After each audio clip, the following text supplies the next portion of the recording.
Ang ulap ng katahimikan. Walang babala nang nagsimula ito. Isang mainit na umaga ng Abril sa lungsod ng Quezon, isang kakaibang ulap ang bumalot sa paligid. Sa una, mukha lang itong karaniwang hamog na gumagapang sa mga kalsada.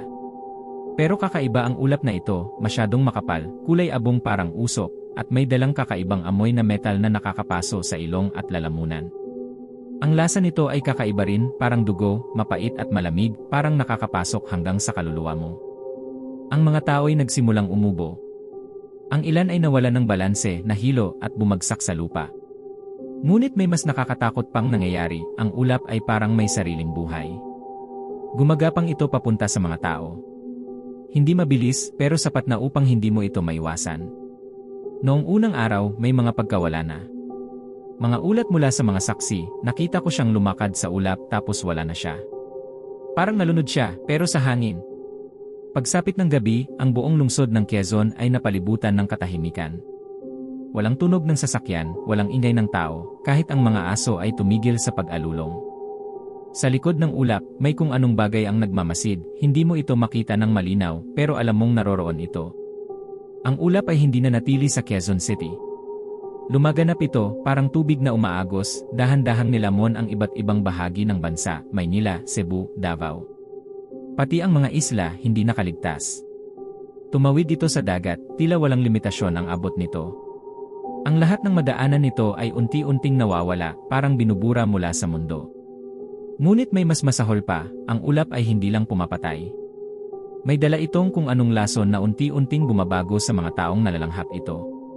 Ang unang sintomas ay ubo, pagkahilo, at pagsusuka ng itim na likido. Ang ikalawa ay ang mga bulong. Noong una, mahina ang mga boses na naririnig ng mga tao. Para bang nagmumula sa malayo. Ngunit habang tumatagal, lumalapit ang mga bulong. Pamilyar ang mga ito, boses ng mga mahal sa buhay na matagal nang namatay.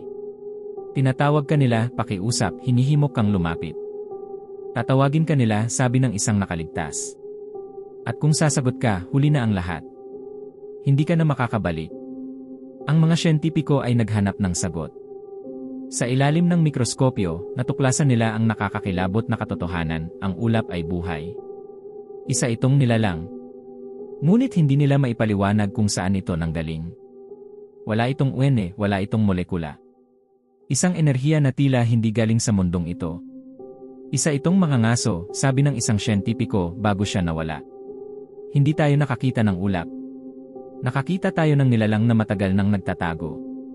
Sa ikalawang buwan, ang mundo ay halos tuluyan ng naglaho. Ang mga lungsod ay naging anino na lamang ng dati nilang anyo. Ang ulap ay tila nag-enjoy sa pagdahan-dahan nitong pagkain sa lahat ng bagay. Ngunit sa mga lugar na napuno nito, may mga ulat ng kakaibang nilalang. Matataas, payat, kulay abong parang abo ang balat.